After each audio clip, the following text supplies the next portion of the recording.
জাতীয় নির্বাচনের আগে গণভোট হতে হবে।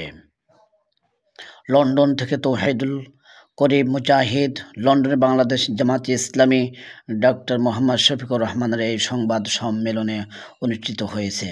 গতকাল শুক্রবার সকাল 11টায় লন্ডনে এই সাংবাদিক সম্মেলন অনুষ্ঠিত হয়।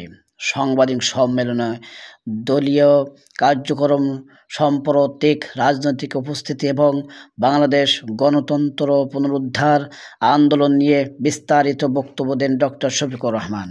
তিনি বলেন, বাংলাদেশের জনগণের ভোট অধিকার পুনরুদ্ধার এবং মানবাধিকার প্রতিষ্ঠাতা ছাড়া দেশের অস্থিতিশীলতা সম্ভব নয়। তিনি আরও বলেন, শান্তিপূর্ণ রাজনৈতিক কর্মসূচির মধ্য দিয়ে গণতন্ত্র পুনঃপ্রতিষ্ঠা করতে জামায়াতে ইসলামী অঙ্গীকারবদ্ধ।